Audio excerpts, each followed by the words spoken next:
आलस का मुख्य कारण है हमारा मन, जो कभी कभी काम करने से बचने के लिए बहाने बनाता है। जीवन में सफलता की पहली सीढ़ी है आलस को त्यागना ही है।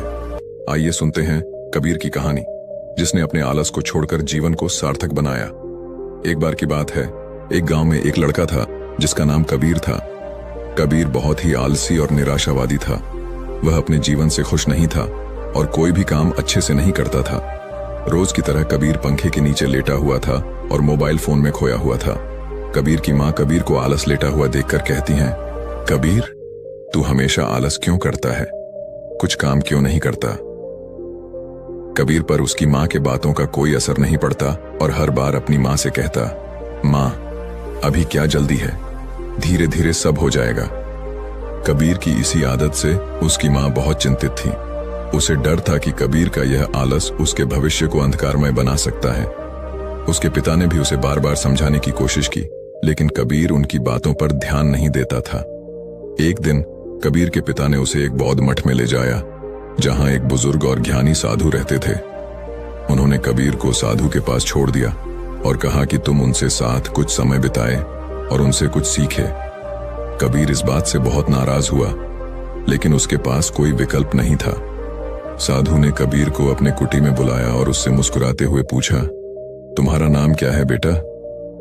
कबीर ने उदासी से जवाब दिया, और तुम यहां क्यों आए हो? साधु ने फिर पूछा, मेरे पिता ने मुझे यहां भेजा है।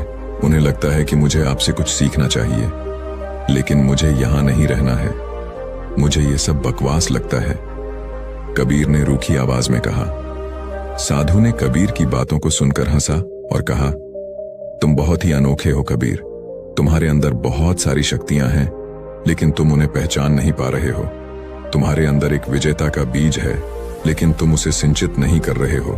तुम्हारे अंदर एक राजा का ताज है, लेकिन तुम उसे पहन नहीं रहे हो। आप क्या कह रहे हैं साधु जी? मुझे आपकी बातें कुछ समझ नहीं आ रहा है। मुझे तो लगता है कि मुझ में कोई खास बात नहीं है।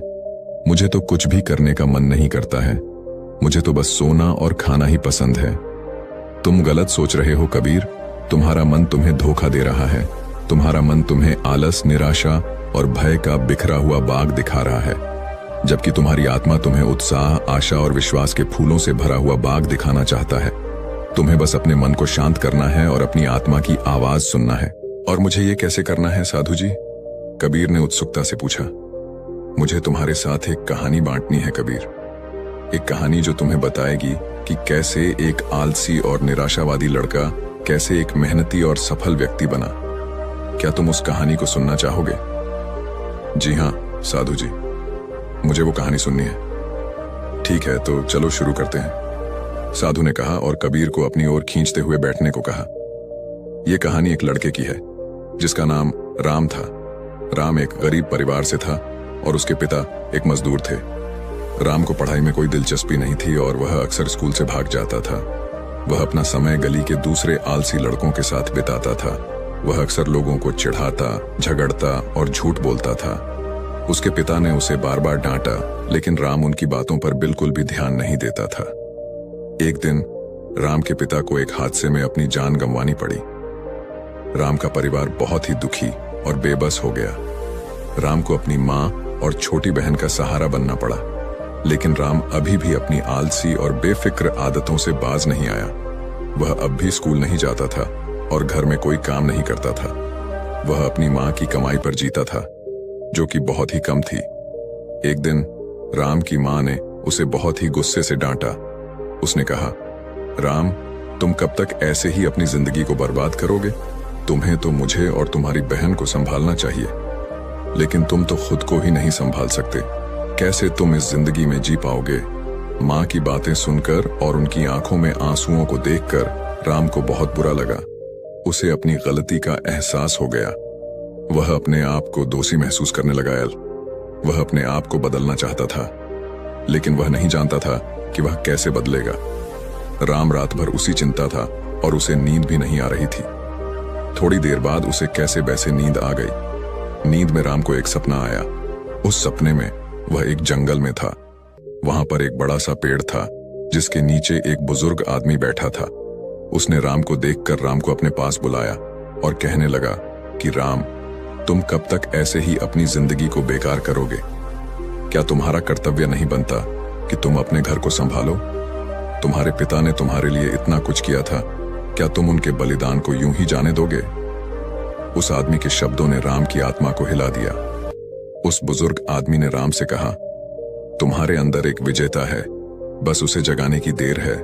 अपने सपनों को पूरा करो और कभी हार मत मानो। जब राम सपने से जागा तो उसके अंदर एक नई उमंग और ऊर्जा थी। वह जान गया था कि उसके अंदर एक विजेता है। उसने उस दिन से कभी भी पीछे मुड़कर नहीं देखा। राम समझ गया कि अब वक्त आ गया है बदलाव का। उसे कुछ करना होगा, नहीं तो उसकी माँ और बहन कभी खुश नहीं रह पाएंगे। उसने उस दिन से प्रण किया कि वह अपने जीवन को सार्थक बनाएगा। राम ने मेहनत शुरू कर दी। वह छोटे मोटे काम करने लगा और पढ़ाई में ध्यान देने लगा। धीरे धीरे उसने अपनी आलस की आदत को छोड़ दिया और मेहनत और लगन से काम करने लगा। उसकी माँ और बहन अब उस पर गर्व महसूस करने लगे।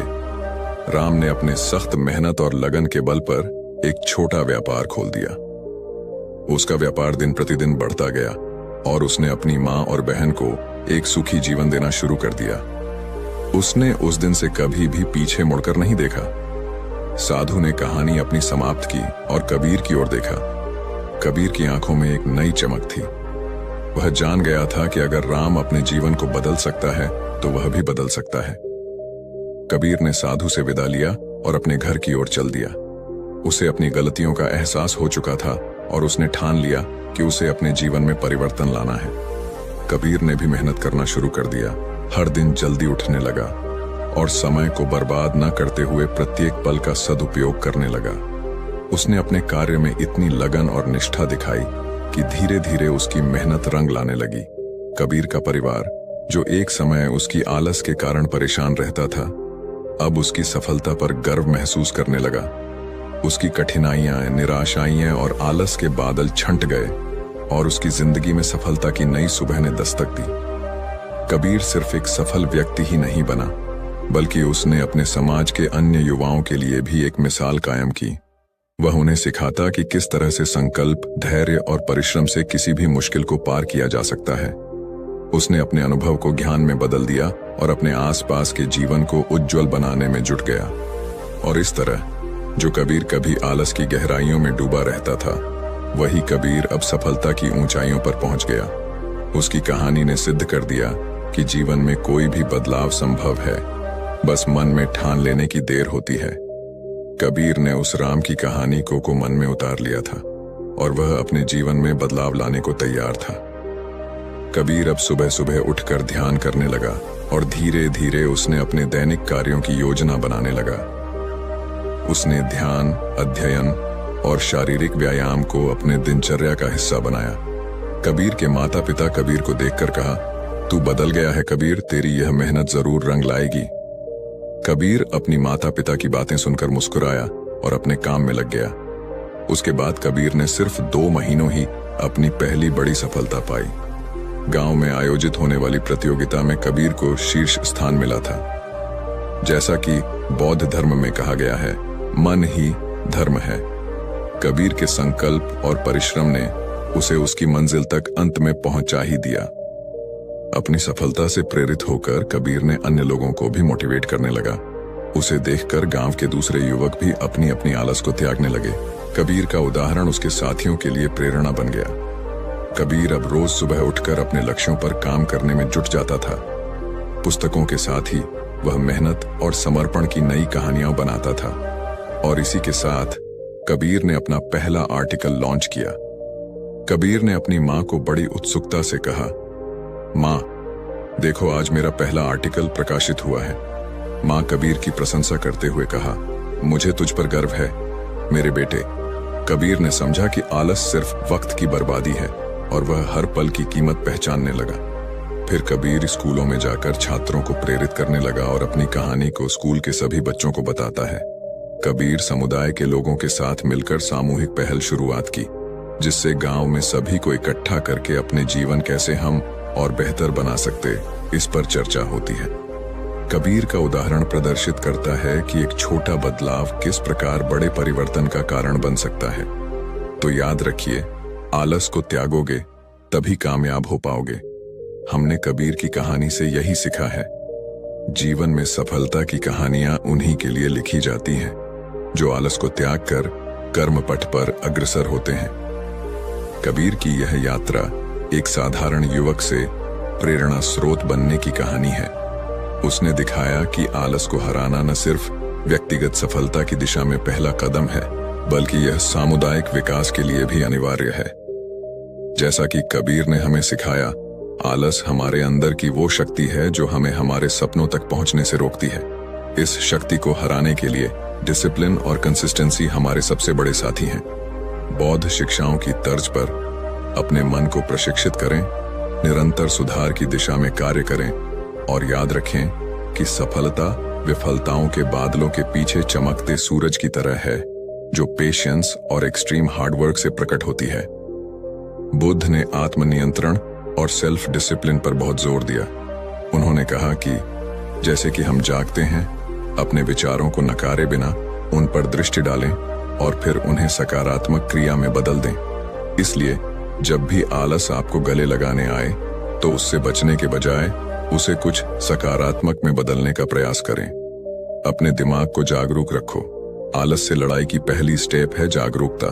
खुद को वर्तमान में रहना सिखाएं और हर पल में सावधानी से काम करें। यह मत भूलिए कि बूंद बूंद से सागर बनता है। हमारे प्रत्येक छोटे छोटे कदम महत्वपूर्ण होते हैं। आपको बस छोटे छोटे कदम उठाने हैं और धीरे धीरे ही सही, लेकिन आप प्रगति करते जाएंगे। तो आज से अपने कार्यों को एक छोटे कदम से शुरू करें और अपनी ऊर्जा को उसमें लगाएं। और हर दिन जैसे ही आप बिस्तर छोड़ते हैं, अपने आप से यह कहें, मैं कुछ ऐसा करूंगा आज जो मुझे कल की ओर ले जाए, मेरे लक्ष्यों की ओर एक कदम नजदीक। खुद को यह याद दिलाते रहें कि जीवन अनित्य है और हमारे पास केवल अब है, कल नहीं, केवल अब। अंत में दोस्तों, याद रखें कि कर्म ही पूजा है। अपने काम को एक पूजा की तरह समझें और उसमें समर्पण लाएं। जब आप अपने कार्य को इस दृष्टिकोण से देखेंगे, तो आलस्य स्वयं दूर भागेगा। इसलिए उठो, जागो और अपने आप में विश्वास करें और आत्मसम्मान के साथ लगातार बढ़ते जाएं। हम सभी में कोई कमी नहीं है, हमें बस उसे पहचानना है। उम्मीद है कि यह वीडियो आपको अपने आलस को पीछे छोड़ने और अपनी पूरी क्षमता को पहचानने में प्रेरित किया होगा। जीवन रथ सदैव चलता रहता है, वह कभी भी रुकने का नाम नहीं लेता। इसी तरह हमें भी आलस के चक्रवात से बाहर निकलना होगा और अनवरत आगे बढ़ते रहना होगा। सही काम लगातार करते रहें और तब आप देखेंगे कि आपका आलस्य छू मंत्र हो जाएगा। दोस्तों, यात्रा लंबी हो सकती है, परंतु प्रत्येक कदम आपको उस मुकाम तक ले जाता है जहां आप अपनी पूर्ण क्षमता को जी रहे होंगे, जहां आलस केवल एक दूर की याद बनकर रह जाएगा। तो आइए इस यात्रा को आज और अभी से शुरू करें।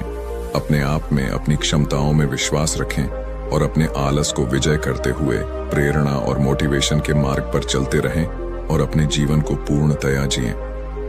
आपकी यह यात्रा आपके हर सपने के साकार होने की यात्रा है। कभी हार मत मानिए, क्योंकि उस पल में जीवन की सच्ची सुंदरता छिपी हुई है जब आप आलस को पार करते हैं और अपनी जिम्मेदारियों को सहर्ष स्वीकार करते हैं।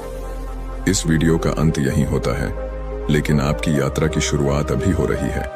आशा करते हैं कि आपके जीवन में शांति, प्रेरणा और मोटिवेशन की ज्योत सदैव प्रज्वलित रहे। आइए हम सब मिलकर यह संकल्प लें कि आलस को दूर कर अपने जीवन को सार्थक तरीके से जिएंगे और अपने सपनों को साकार करने के लिए कंटिन्यूअसली प्रयास करेंगे। तो आज से ही दृढ़ संकल्पित हों, अपने आलस्य को त्याग दें और कबीर की तरह अपनी सफलता की नई कहानियां रचें। यह थी कबीर की कहानी, लेकिन आपकी कहानी का अध्याय अभी शुरू होना बाकी है। आपके सामने अनेक अवसर हैं, अनेक संभावनाएं हैं। याद रखिए, सफलता सिर्फ एक शुरुआत है, नए संकल्प और सुधार का मार्ग। आइए हम सभी कबीर से प्रेरणा लेकर एक नई यात्रा शुरू करें।